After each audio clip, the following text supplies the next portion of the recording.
Ambacho kiliweza kunitokea baada ya kukaribia kifo kiroho mara kadha wa kadha. Cha kwanza kilichoweza kunitokea kwenye mwili wangu wa kawaida ni kwamba uoga uliweza kufa nao. Yaani nilipoweza kupita katika ile milango ambako nusu niko ulimwengu, nusu nipo karibia kuondoka. Kitu ambacho kiliweza kuondoka ni kile kiza changu kiliweza kuondoka. Ule uoga ambao nilikuwa nimeweza kuunda toka niko mdogo. Na energy signature yangu pia ikaweza kubadilika. Yani tuseme ile nguvu ambayo nilikuwa nimeibeba kwenye mwili wangu ikawa imebadilika mazima yani.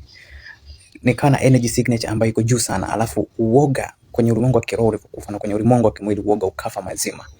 Kwa yani hamna chochote ambacho kinaweza kuniogopesha kwenye ulimwengu wa kimwili na kwenye ulimwengu wa kiroho. Na energy signature yangu iliweza kuchange mazima. Kuna nguvu za kimwili wa kawaida ambazo zikaweza pia kuweza kuongezeka kwenye mwili wangu, ambako sitozitaja ila nitataja moja. Ikitokea niko katika tatizo ambalo kubwa la kuweza mimi kunisababishia maafa, na kuwa na uwezo wa kuona in slow motion, kuwa na uwezo wa kucontrol ulimwengu wangu wa nje, jinsi gani utaweza kunipatia hilo tatizo. Unaelewa? Kwa tatizo kunikuta kwenye ulimwengu wa kimwili inakuwa ni ngumu, kwa sababu nakuwa naona in slow motion na nakuwa na uwezo wa kuona kabla tukio kuweza kutokea. Sawa. Ila kitu pia ambacho nilichokuwa nimeweza kujifunza kwenye ulimwengu wa kiroho ni kwamba jinsi gani ya kuweza kuamsha hizo nguvu, si ndio?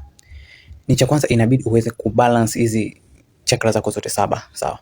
Kwa sababu ili uweze kuweza kupona katika ule mlango, sawa, ni lazima uwe umeweza kuwa umebalance, kwa sababu viumbe ambavyo vinasimamia hiyo milango, sawa, ni viumbe hatari, ni viumbe vyenye nguvu mno. Sasa hadi viweze kukuruhusu wewe kuweza kupita, yani uweze kuamua kwamba utaenda, utarudi, utafanya vyovyote, ni lazima uwe umeweza umebalance. Kama hujabalance, kila kiumbe ambacho kipo katika hilo geti kitakataka kiweze kukushambulia, kikufanyie wewe chakula. Unaelewa? Ndio utakuja utasikia kuna Anubis na nini. Kwa hiyo, na kitu kingine ambacho kimeweza kunitokea ni kwamba nimekuwa na urafiki wa viumbe vya nafsi, sawa?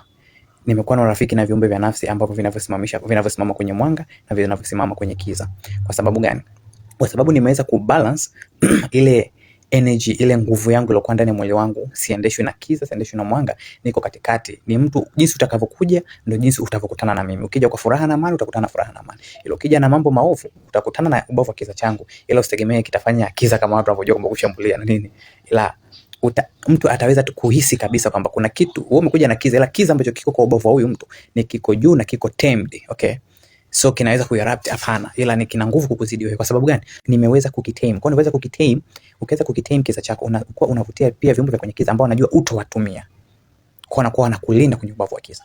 Na kwenye ubavu wa mwanga pia unakuwa na viumbe vinaweza kukulinda. Kwa sababu gani? Vinakuamini na unajua kabisa unatembea